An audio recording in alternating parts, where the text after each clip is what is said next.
नमस्कार मित्रों, history research point पर आप सभी का स्वागत करता हूं। बीपीएससी टीआरई 4.0 की तैयारी आज से प्रारंभ होने जा रही है।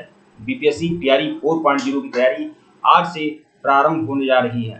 बीपीएससी टीआरई 4.0 और इसमें आप लोगों का पूरा जूनियर टीजीटी पीजीटी कंप्लीट तैयारी आप लोग की होगी। ओनली हिस्ट्री सब्जेक्ट का जो लोग हमारे कोर्स को ज्वाइन करना चाहते हैं ज्वाइन कर सकते हैं। केवल 1499 रुपए की सीरीज है। 1499 में 1 ईयर सब्सक्रिप्शन के साथ टीआरई 4 और 5 सबकी तैयारी आप लोग की होगी। जूनियर कक्षा 6 से 8 तक एसएसटी जो सोशल साइंस का सब्जेक्ट है उसमें हिस्ट्री के पोर्शन को कंप्लीट कराया जाएगा और 9-10 भी आपका अगर आपका है तो वहां पर भी हिस्ट्री का पोर्शन कंप्लीट होगा और 11-12 हिस्ट्री भी आपकी कंप्लीट होगी। कुल मिलाकर जूनियर पीजीटी और पीजीटी की कंप्लीट तैयारी है। 1 ईयर सब्सक्रिप्शन के साथ है। 8318397276 हमारा ऑफिशियल व्हाट्सएप नंबर है। फोन पे पेटीएम नंबर यही है। 1499 रुपए का कंप्लीट कोर्स है। और आप लोग की जानकारी बता दें, जितने भी प्रश्न हमारे विगत परीक्षा में जो भी टीआरई 1 में 2 में 3 में जितने भी प्रश्न आए थे, ज्यादातर प्रश्न आपके हिस्ट्री रिसर्च पॉइंट से आए हुए हैं। यहाँ पर आप लोग को हैंड रिटेन नोट्स भी मिलेगा। कक्षा 6 से लेकर 12 तक का पूरा handwritten notes, PPT notes, lectures video, handwritten notes, test series सब कुछ आप लोग को उपलब्ध मिलेगा। तो आज से प्रारंभ कर रहा हूं टीआरई 4.0 की तैयारी। टीजीटी पीजीटी का यह कंप्लीट कोर्स है। पीजीटी पीजीटी जूनियर का यह कंप्लीट कोर्स है और इसमें आपको कहीं भी भटकना नहीं पड़ेगा। विशेष रूप से टीजीटी पीजीटी का यह कंप्लीट कोर्स है। जैसे कि मैं आपको बता दूं, सिंधु घाटी सभ्यता अगर मैं शुरू कर रहा हूं, सिंधु घाटी सभ्यता मैं शुरू कर रहा हूं तो यह मैं पूरे दावे और यकीन के साथ बोल दूं कि अगर जितने भी प्रश्न आएंगे यहाँ से आपको देखने को मिलेगा। सिंधु घाटी सभ्यता से संबंधित 100% प्रश्न आपको हमारी सीरीज से देखने को मिलेंगे। यह बात आप जान लें, क्योंकि यहाँ पर पढ़ाया नहीं जाता है, घोल कर पिला दिया जाता है। मैं आपको बता दूं, मैं आपकी तैयारी कैसे कराऊंगा। मैं आपका एनसीईआरटी भी कंप्लीट कराऊंगा, एससीईआरटी भी कंप्लीट कराऊंगा और इसके अलावा जो इतिहास की सर्वमान्य पुस्तकें हैं, आशीर्वादी लाल श्रीवास्तव, बिपिन चंद्रा, सतीश चंद्रा, रामशरण शर्मा, बीएल ग्रोवर, सबका कंप्लीट और संपूर्ण समग्र अध्ययन करके वो सारी सीरीज आप लोग को दी जाएगी। तो आपको शून्य स्तर से लेकर शीर्ष स्तर तक आपकी तैयारी बहुत ही बेजोड़ तरीके से होगी। तो जो लोग हमारे कोर्स को ज्वाइन करना चाहते हैं वह हमारे ऑफिशियल व्हाट्सएप नंबर पर मैसेज कर सकते हैं। ऑफिशियल व्हाट्सएप नंबर डिस्क्रिप्शन में है और यहाँ पर भी शो हो रहा है 8318397276। ऊपर भी हमारा ऑफिशियल व्हाट्सएप नंबर शो हो रहा है। सिंधु सिविलाइजेशन को मैं पढ़ाऊंगा नहीं, घोल कर पिला दूंगा। हाँ, मैं कह रहा हूँ घोल कर पिला दूंगा, तो घोल कर ही पिला दूंगा। आप लोग किसी प्रकार का कोई संदेह न पालिए। हिस्ट्री रिसर्च पॉइंट पर पूरे विश्वास के साथ जुड़े रहिए। आइए शुरुआत करता हूँ। केवल 1499 रुपए की सीरीज है और आपकी कंप्लीट तैयारी होगी आप लोग की। सिंधु घाटी सभ्यता, सिंधु सिविलाइजेशन लगभग 5000 वर्ष पहले हमारे देश में, हमारे इसी मिट्टी पर इतनी बड़ी सभ्यता थी जिस पर शायद ही कोई यकीन करे। ठीक है, इतनी विकसित सभ्यता। संपूर्ण गार्डन चाइल्ड एक बहुत बड़े पुरातत्वविद हैं, बहुत बड़े इतिहासवेत्ता हैं। गार्डन चाइल्ड जर्मनी के विद्वान हैं। उन्होंने कहा है कि सिंधु घाटी सभ्यता के बारे में उन्होंने कहा है कि यह विश्व की पहली नगरीय क्रांति है। विश्व की पहली नगरीय क्रांति, अर्बन रेवोल्यूशन, अगर कहीं अर्बन रेवोल्यूशन का प्रारंभ हुआ तो वह सिंधु घाटी सभ्यता में हुआ। इसीलिए सिंधु घाटी सभ्यता को पहली नगरीय क्रांति कहा जाता है। भारत की पहली नगरीय क्रांति बोला जाता है सिंधु घाटी सभ्यता को। वैसे तो ये कहा जाता है कि मेसोपोटामिया की सभ्यता से शहरी जीवन का विकास हुआ, लेकिन मैं आपको बता दूं, मेसोपोटामिया की सभ्यता में शहरी जीवन का विकास जरूर हुआ था, लेकिन मेसोपोटामिया की सभ्यता सिंधु घाटी सभ्यता से बहुत छोटी थी। अगर सिंधु घाटी सभ्यता को आप मुंबई दिल्ली से कंपेयर कर सकते हैं तो मैं मान सकता हूं कि आप मेसोपोटामिया की सभ्यता का कंपेयर बहुत छोटे से शहर, छोटे से टाउन से कर सकते हैं। इतनी छोटे स्तर पर वहां नगरीकरण था। हाँ, लेकिन ये बात अलग है, मेसोपोटामिया की सभ्यता से ही नगरीय जीवन का प्रारंभ हुआ। लेकिन नगरीय जीवन की पराकाष्ठा, उत्कृष्टता अगर कहीं नजर आती है तो वह सिंधु घाटी सभ्यता से नजर आती है। तो आज हम सिंधु घाटी सभ्यता को पढ़ाएंगे नहीं, बोल कर पिला देंगे। हम दावे और यकीन के साथ बोल सकते हैं, छाती ठोक कर डंके की चोट पर सुई की नोक पर बोल सकते हैं कि अगर जितने भी प्रश्न आपको परीक्षा में देखने को मिलेंगे वो सिंधु घाटी सभ्यता से संबंधित जितने भी प्रश्न देखने को मिलेंगे वो हमारे सीरीज से देखने को मिलेगा। ठीक है, आइए शुरुआत करते हैं। हम बड़ी बड़ी बातें नहीं करते हैं और हम परिणाम पर यकीन करते हैं। ठीक है, परिणाम सार्थक होगा आप लोग का।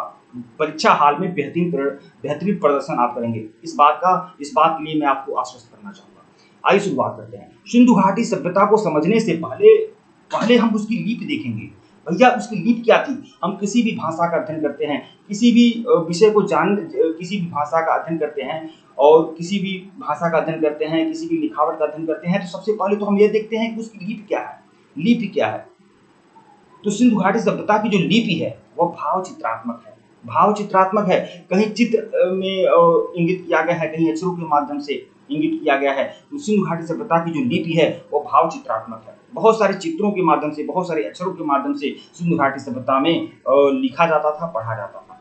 सिंधु घाटी सभ्यता में मैं आपको बता दूं, सिंधु घाटी सभ्यता में बहुत सारे चित्र मिले हुए हैं, चिड़िया के, मछली के, बरगद के, आम के, इमली के, गिलहरी के, इस तरह से चित्रों के माध्यम से सिंधु घाटी सभ्यता के लोग पढ़ते थे, ठीक है। लेकिन सबसे ज्यादा चित्र अगर किसी चीज का मिला हुआ है तो मछली का चिन्ह मिला है। मछली का चिन्ह सबसे ज्यादा सिंधु घाटी सभ्यता में मिला है, ठीक है। आगे हम बताएंगे। देखिए, भाव चित्रात्मक सिंधु घाटी सभ्यता की लिपि क्या थी? अगर प्रश्न आ जाए कि सिंधु घाटी सभ्यता की लिपि क्या थी, तो सिंधु घाटी सभ्यता की जो लिपि थी भैया भाव चित्रात्मक थी। भाव चित्रात्मक थी सिंधु घाटी सभ्यता की लिपि, ठीक है, भाव चित्रात्मक थी। और कितने चित्र और अक्षर थे? पहला तो सिंधु घाटी सभ्यता की लिपि क्या थी? और भाव चित्रात्मक थी। कितने चित्र और अक्षर थे? तो देखिए 400 चित्र थे भैया, 400 चित्र थे, 400 चित्र और अक्षर थे। 400 चित्रों और अक्षरों से आप 26, केवल 26 आपका वर्ड होता है, 26 आपके अक्षर होते हैं इंग्लिश वर्णमाला, अंग्रेजी वर्णमाला में, और आप कंफ्यूज हो जाते हैं। 52 आपके हिंदी में होते हैं और आप कंफ्यूज हो जाते हैं। आप समझ सकते हैं 400 चित्रों और अक्षरों के साथ पठन पाठन किया जाता था सिंधु घाटी सभ्यता में। कितना बड़ा परिवर्तन हुआ होगा उस टाइम, कितनी विकसित सभ्यता होगी। ये इतनी बड़ी लिपि, इतनी बड़ी भाषा यूं ही नहीं विकसित हो गया होगा, कुछ न कुछ मनोवैज्ञानिक और वैज्ञानिक कारण रहे होंगे, ठीक है। तो ये गर्व करने का विषय है कि हमारे वहां लगभग 5000 वर्ष पहले हमारे यहाँ इतनी उत्कृष्टता थी सांस्कृतिक, ठीक है। तो देखिए सिंधु घाटी सभ्यता की लिपि क्या थी? तो देखिए सिंधु घाटी सभ्यता की लिपि क्या थी? भाव चित्रात्मक थी। पहला फैक्ट ध्यान रखिएगा, भाव चित्रात्मक थी। कितने चित्र और अक्षर थे? तो 400 चित्र और अक्षर थे, 400 चित्र और अक्षर थे। चित्रात्मक शैली में सिंधु घाटी सभ्यता में लिखा जाता था, ठीक है। सबसे ज्यादा जो चिन्ह मिला हुआ है वह किसका मिला है? यू आकार का चिन्ह, यू आकार का चिन्ह मिला है। सबसे ज्यादा चिन्ह किसका मिला हुआ है? यू आकार का चिन्ह सबसे ज्यादा मिला है। और मछली के चिन्ह सबसे ज्यादा मिले हैं, ठीक है। पशु पक्षियों में मछली के चिन्ह सबसे ज्यादा मिले हैं, और उस तरह से अक्षरों में देखा जाए तो यू आकार का चिन्ह सबसे ज्यादा मिला है, ठीक है। सिंधु घाटी सभ्यता सिंधु घाटी सभ्यता में जो लिखावट था, जो लिखने का तरीका था, वो कैसा था? जैसे मैं आपको बता दूं, जैसे आप हिंदी में लिखेंगे, जैसे हिंदी में लिखेंगे कि मोहन घर जाता है, मोहन घर जाता है, ऐसे लिखेंगे ना आप, तो इसे कैसे लिख रहे हैं? इसे आप लिख रहे हैं बाएं से दाएं, इसे आप बाएं से दाएं लिख रहे हैं। हिंदी में भी बाएं से दाएं लिखा जाता है, अंग्रेजी में भी बाएं से दाएं लिखा जाता है, ठीक है। लेकिन क्या सिंधु घाटी सभ्यता में भी बाएं से दाएं लिखा जाता था? अब देखिए, अगर आप उर्दू में लिखेंगे, अगर आप अरबी में लिखेंगे तो बाएं से दाएं नहीं लिखेंगे, दाहिने से बाएं लिखेंगे, दाहिने से बाएं लिखेंगे। जबकि हिंदी और अंग्रेजी में बाएं से दाएं लिखा जाता था। तो सिंधु घाटी सभ्यता में बाएं से दाएं लिखा जाता था या दाएं से बाएं लिखा जाता था? कैसे लिखा जाता था सिंधु घाटी सभ्यता में? मैं आपको बता दूं, सिंधु घाटी सभ्यता में देखिए सिंधु घाटी सभ्यता में पहले ऐसे बाएं से दाएं लिखा जाता था, और फिर उसके बाद दाएं से बाएं लिखा जाता था। लेकिन अगर ये इस तरह लिखा जा रहा है, राम घर जाते हैं, ठीक है, तो फिर उस पर राम घर जाते हैं, और फिर आएगा क्योंकि वह जाना चाहते हैं, तो ऐसे आएगा क्योंकि वह जाना चाहते हैं, तो ऐसे होगा। मतलब पहला बाएं से दाएं और फिर दाएं से बाएं, इस तरह से सिंधु घाटी सभ्यता में लिखा जाता था। तो देखिए सिंधु घाटी, यह जो लिखने का तरीका होता है, बाएं से दाएं और फिर दाएं से बाएं, यह जो लिखने का तरीका होता है ना,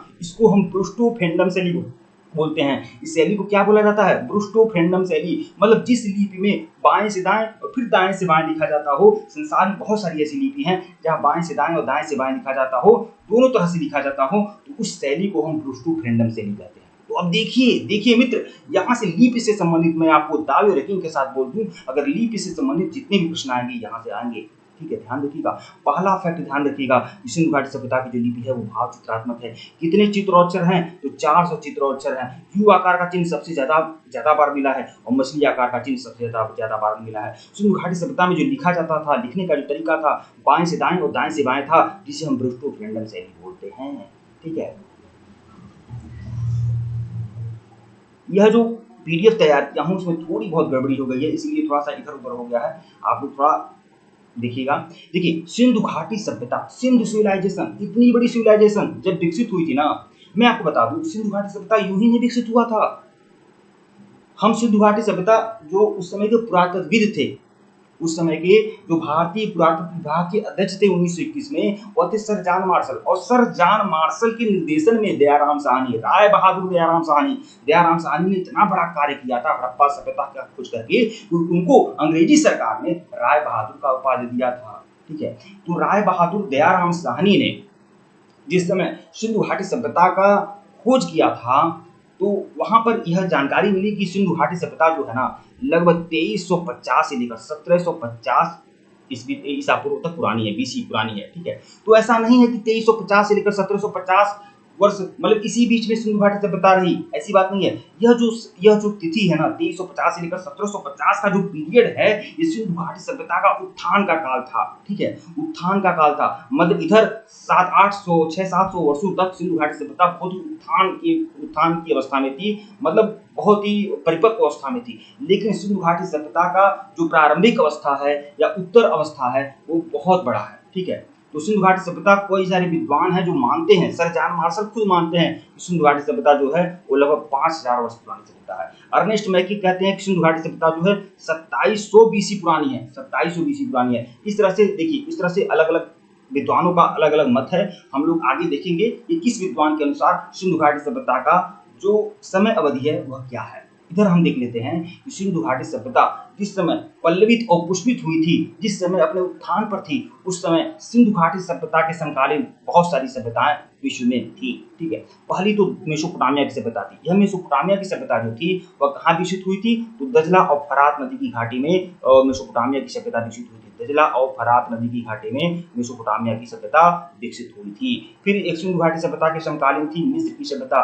मिस्र की सभ्यता कहाँ विकसित हुई थी, नील नदी की घाटी में, नील नदी की घाटी में ही मिस्र की सभ्यता विकसित हुई थी। फिर सिंधु घाटी सभ्यता के समकालीन एक और सभ्यता थी, वह थी चीन की सभ्यता। चीन की सभ्यता कहाँ विकसित हुई थी, वांगहो नदी की घाटी में, वांगहो नदी की घाटी में। भैया एक चीज कॉमन नजर आ रहा है, एक चीज कॉमन नजर आ रहा है। आप लोग खुद सोचिएगा, ये जितनी बड़ी बड़ी सभ्यताएं हैं, चाहे सिंधु घाटी सभ्यता हो, मेसोपोटामिया की सभ्यता हो, मिस्र की सभ्यता हो, चीन की सभ्यता हो, ये नदियों के किनारे ही क्यों विकसित हो रही है भैया?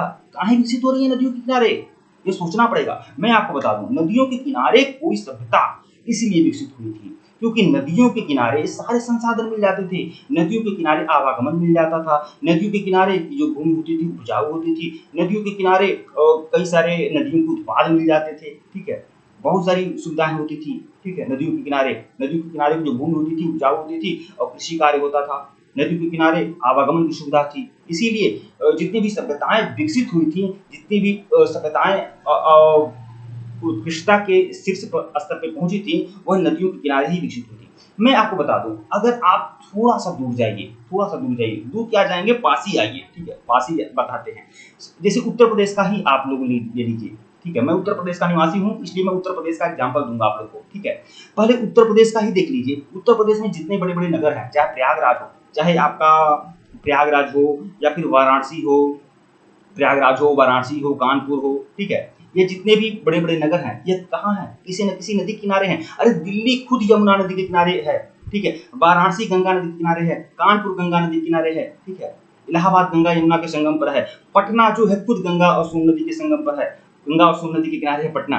ठीक है, तो इस तरह से जितने भी बड़े बड़े सिटीज हैं, वह किसी न किसी नदी के किनारे ही हैं। इसका मतलब ये है कि नदियों के किनारे ही, नदियों की घाटियों में ही सभ्यताएं पली और बढ़ी। ठीक है, क्योंकि नदियों के किनारे संसाधन मिल जाते थे, संसाधनों का अभाव नहीं होता था, इसलिए लोग नदियों के किनारे बसे और अपनी संस्कृति का उत्थान किए। ठीक है, इसीलिए मेसोपोटामिया की सभ्यता दजला फरात की घाटी में विकसित हुई है, मिस्र की सभ्यता नील नदी की घाटी में विकसित हुई है, चीन की सभ्यता वांगहो नदी की घाटी में विकसित हुई है और सिंधु घाटी सभ्यता सिंधु नदी के किनारे पल्लवित और पुष्पित हुई।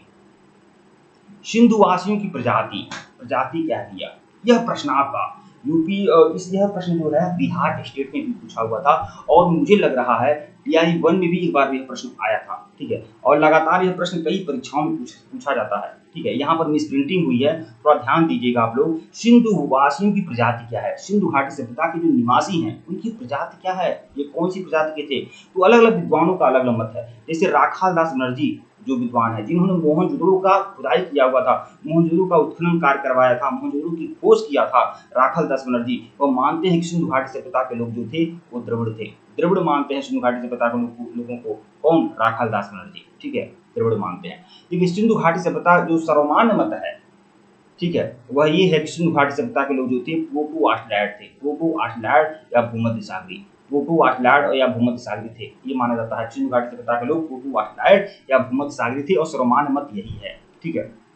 ज्यादा विद्वानों का यही मानना है कि भूमध्य सागरी थे, लेकिन प्रोटो आर्टलैड भी माना जाता है और भूमध्य सागरी माना जाता है, लेकिन भूमध्य सागरी पर ही ज्यादा विद्वानों की यही रहा है कि सिंधु घाटी सभ्यता के लोग भूमध्य सागरी थे। ये प्रश्न आपका बिहार स्टेट में आया हुआ है, ठीक है।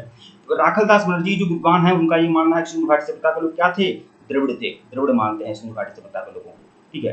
तो यह फैक्ट आप ध्यान में रखिएगा, राखलदास बनर्जी के अनुसार और सिंधु घाटी सभ्यता के लोग क्या थे वास्तव में, किस प्रजाति के थे, तो भूमध्य सागरी थे। यह चीजें ध्यान रखिएगा आप लोग, ठीक है।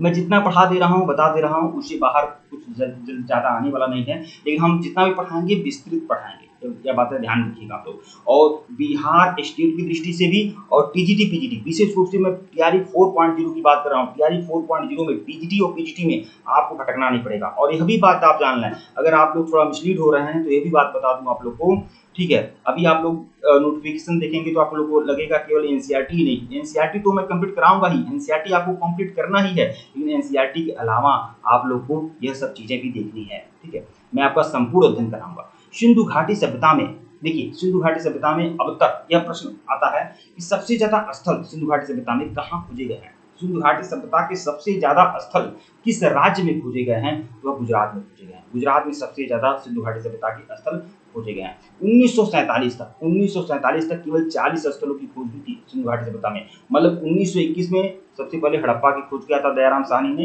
राय बहादुर दयाराम साहनी ने, और उसके बाद कई स्थलों की खोज होती गई, ठीक है। और 1947 तक आते आते लगभग 40 स्थलों की खोज पुरातत्वविदों ने कर लिया था। अब तक सिंधु घाटी सभ्यता की कितने स्थलों की खोज हो चुकी है, तो लगभग 1500 स्थलों की खोज हो चुकी है। और सबसे ज्यादा स्थल जो खोजे गए हैं वह गुजरात में खोजे गए हैं।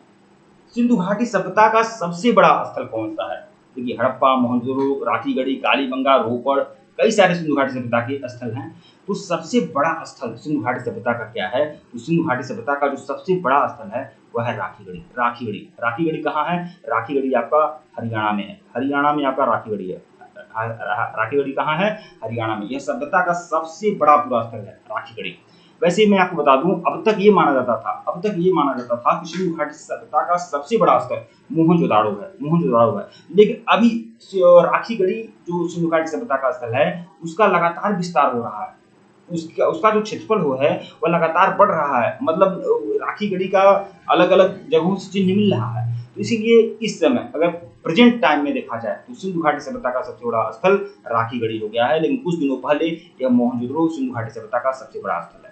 मोहनजोदड़ो जो है किस नदी के किनारे है? आप लोग कमेंट करके जरूर बताइएगा कि किस नदी के किनारे मोहनजोदड़ो है। और मोहनजोदड़ो के बारे में जो भी कुछ जानकारी आप लोग रखते हैं वो सभी जानकारी कमेंट बॉक्स में कमेंट करिएगा। हाँ, अभी कुछ देर पहले मैं आप लोग को बता रहा था कि सिंधु घाटी सभ्यता का अवधि काल क्या है इसका समय अवधि, ठीक है। ये तो माना जाता है कि सिंधु घाटी सभ्यता का जो सर्वमान्य मत ये बताया जाता है कि 2350 से लेकर 1750, लेकिन अलग अलग विद्वानों का अपना अलग अलग मत है। और यह जो अवधि बताई जा रही है ये उत्थान का काल माना जाता है। मतलब जब सिंधु घाटी सभ्यता एकदम चरम स्तर पे था, बहुत ही विकसित अवस्था में था, वह यह पीरियड है। उसकी प्रारंभिक और उत्तर अवस्था की जानकारी नहीं दी जा रही है। अवधि काल देखिए, सर जॉन मार्शल के अनुसार सिंधु घाटी सभ्यता का जो अवधि काल है, ठीक है, वो 3200 बीसी से लेकर 1750, ये बीसी में है, ये सारा ध्यान रखिएगा। सर जॉन मार्शल के अनुसार 3200 बीसी से लेकर 1750 बीसी, ठीक है। अर्नेस्ट मैकी के अनुसार 2800 बीसी से लेकर 2500 बीसी। और सर्वमान्य मत ये है कि सिंधु घाटी सभ्यता का जो सर्वमान्य मत है अवधि काल जो है वो 2350 से लेकर 1750 तक सिंधु घाटी सभ्यता अपने विस्तृत अवस्था में थी, अपने उत्थान की अवस्था में थी। तो यह तीन विद्वान और तीनों विद्वानों के अनुसार सिंधु घाटी सभ्यता का अवधि क्या है यह ध्यान में रखिएगा आप लोग, ठीक है। हड़प्पा और मेसोपोटामिया की सभ्यता में अंतर। मैंने आपको बताया कि मेसोपोटामिया की सभ्यता वह सभ्यता थी जहां से नगरीय जीवन का विकास हुआ था। नगरीय जीवन का जो प्रारंभ हुआ है वह मेसोपोटामिया की सभ्यता से हुआ है। लेकिन नगरीय जीवन की जो उत्कृष्टता देखने को मिलती है, नगरीय जीवन का जो एकदम ज्यादा नगरीकरण देखने को मिलता है वो हड़प्पा सभ्यता मिला है। हड़प्पा सभ्यता में नगरीकरण की सुदृढ़ता थी। सुदृढ़ नगरी जीवन का जो मिलता है वह हड़प्पा सभ्यता में मिलता है। जबकि मेसोपोटामिया में नगरी जीवन का विकास जरूर हो गया था, लेकिन हड़प्पा सभ्यता में सुदृढ़ नगरी जीवन का विकास हुआ था। एक बड़े स्तर पर नगरीकरण का विकास सिंधु घाटी सभ्यता में हुआ था। तो हड़प्पा और मेसोपोटामिया की सभ्यता में क्या अंतर है? बहुत ही अंतर है, जमीन और आसमान का अंतर है। यह अंतर मुझे इसलिए बताना पड़ रहा है क्योंकि बहुत सारे पश्चिमी विद्वान हैं। विशेष रूप से मैं गार्डन चाइल्ड की बात करूंगा। गार्डन चाइल्ड और मार्टिमर हीलर, ये ऐसे विद्वान हैं जो लगातार यह कहते रहे हैं कि सिंधु घाटी सभ्यता जो है ये किसकी दिन है? मेसोपोटामिया की सभ्यता की दिन है। सिंधु घाटी सभ्यता को ये मानते हैं मार्टिमर हीलर और गार्डन चाइल्ड कि सिंधु घाटी सभ्यता मेसोपोटामिया की सभ्यता से ही विकसित हुई, मतलब मेसोपोटामिया की सभ्यता का ही अंग है सिंधु घाटी सभ्यता। भैया ये कैसे हो सकता है? कैसे हो सकता है? बहुत सारा अंतर है। हड़प्पा सभ्यता के लोगों से मेसोपोटामिया की सभ्यता के लोगों ने बहुत कुछ सीखा। अब यह आरोप गलत है पश्चिमी विद्वानों का कि हड़प्पा सभ्यता ने मेसोपोटामिया की सभ्यता को अपनाया। ठीक है, बहुत जमीन आसमान का अंतर है। अभी देखिए कैसे इतना बड़ा बड़ा अंतर है और किस आधार पर यह विद्वान यह मानते हैं कि हड़प्पा सभ्यता से सिंधु घाटी हड़प्पा सभ्यता ने मेसोपोटामिया की सभ्यता को अपनाया था। यहाँ पर देखिए, पहली बात आपको बता दें, हड़प्पा सभ्यता में जो लिपि थी, लिपि मेसोपोटामिया की सभ्यता जो थी किलाक्षर लिपि वाली थी। बताइए, किलाक्षर लिपि वाली थी, जबकि हड़प्पा सभ्यता की जो लिपि थी वह भाव चित्रात्मक थी। बताइए कितना अंतर है। ठीक है, अभी देखिए हड़प्पा सभ्यता में देखिए नगर नियोजन, देखिए मेसोपोटामिया का जो नगर नियोजन था कम विकसित था। ठीक है, और हड़प्पा सभ्यता में अधिक विकसित था। बताइए, जहां का नगरीकरण खुद बहुत ज्यादा विकसित है और जहां का नगरीकरण कम विकसित है, नगर कम विकसित है, और उससे हड़प्पा सभ्यता के लोग सीखेंगे, समझेंगे, वह विस्तार हो सकता है। ठीक है, तो देखिए मेसोपोटामिया की सभ्यता के जो नगर थे कम विकसित थे, जबकि हड़प्पा सभ्यता के नगर अधिक विकसित थे। मेसोपोटामिया की सभ्यता का जो ईंट था वह कच्ची ईंटों का प्रयोग करते थे मेसोपोटामिया की सभ्यता के लोग, जबकि हड़प्पा सभ्यता के लोग पक्की ईंटों का प्रयोग करते थे। मेसोपोटामिया की सभ्यता में पूजा भवन के साक्ष्य प्राप्त हुए हैं, मतलब मंदिर के साक्ष्य मेसोपोटामिया की सभ्यता में मिले हैं, जबकि हड़प्पा सभ्यता में किसी प्रकार के कोई मंदिर का साक्ष्य नहीं मिला है। बताइए, मेसोपोटामिया की सभ्यता में बेलनाकार मुहर का प्रयोग होता था, जबकि हड़प्पा की सभ्यता में वर्गाकार मुहर का प्रयोग होता था। ये मूर्खानंदों को कौन समझाए? ये गार्डन चाइल्ड और मार्टिमर हीलर, ये ऐसे पश्चिमी विद्वान हैं ये जो बार बार हड़प्पा सभ्यता के बारे में यह कटाक्ष करते रहे हैं। अरे हड़प्पा सभ्यता को इतना तुल देने की क्या जरूरत है? ये मेसोपोटामिया की सभ्यता से ही तू सीख कर समझ कर यह सभ्यता पल्लवी तो पुष्पित हुई थी। ये बातें पश्चिमी विद्वान कहते रहे हैं। ठीक है, और देखिए कितना आधारभूत अंतर मैं आपको बताया हूँ। इतना बहुत अंतर, इतना सारा अंतर होने के बाद अगर कोई ये कह रहा है कि मेसोपोटामिया की सभ्यता के लोगों ने और हड़प्पा सभ्यता के लोगों को सिखाया था, ठीक है, इनको विकसित किया था, ये कहाँ का न्याय हो सकता है? तो देखिए मेसोपोटामिया से हड़प्पा सभ्यता को उद्भव मानने वाले विद्वान कौन हैं? गार्डन चाइल्ड और मार्टिमर हीलर। ठीक है, ताम्रपाषाणकालीन संस्कृति। ताम्रपाषाणकालीन संस्कृति क्या है भैया? मैं आपको बता दूं, एक ऐसी संस्कृति जब पत्थर के साथ साथ पाषाण के साथ साथ तांबे का भी प्रयोग होता था, तो उसे ताम्रपाषाणकालीन संस्कृति कहेंगे। मतलब एक ऐसी संस्कृति जब तांबे और पत्थरों का प्रयोग दोनों साथ साथ होते थे, दोनों के औजार और बर्तन बनाए जाते थे, तो ऐसी संस्कृति को हम ताम्रपाषाणकालीन संस्कृति कहेंगे। हड़प्पा सभ्यता में जो सिंधु संस्कृति थी ये क्या थी? ताम्रपाषाणकालीन संस्कृति थी। चंद्रों की जो संस्कृति थी जो झूकर झाकर संस्कृति थी। और राजस्थान में क्या थी? सोथी संस्कृति। राजस्थान की जो सोथी संस्कृति थी यह भी ताम्रपाषाण संस्कृति थी, और बलूचिस्तान की जो कुंडी नाल संस्कृति थी यह भी ताम्रपाषाणकालीन संस्कृति थी। ठीक है,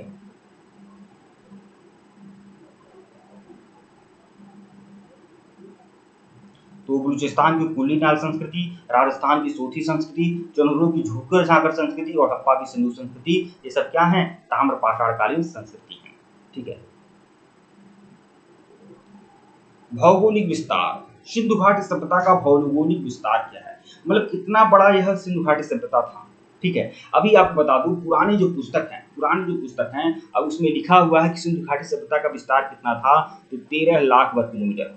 पुरानी पुस्तकों में यही लिखा गया है कि 13 लाख वर्ग किलोमीटर सिंधु घाटी सभ्यता का विस्तार था। भैया जिस समय सिंधु घाटी सभ्यता का विस्तार 13 लाख वर्ग किलोमीटर था ना, जिस समय सिंधु घाटी सभ्यता का क्षेत्रफल उस समय था, अब अपडेट करना चाहिए इन लोगों को। यह पुस्तकें लोग छाप देते हैं, प्रकाशित कर देते हैं, लेकिन अपडेट नहीं करते हैं।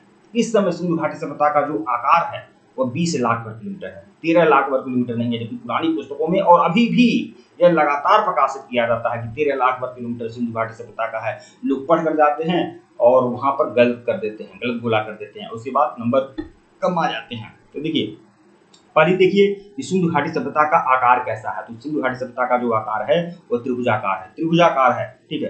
त्रिभुज के आकार में सिंधु घाटी सभ्यता का क्षेत्रफल है, त्रिभुजाकार है।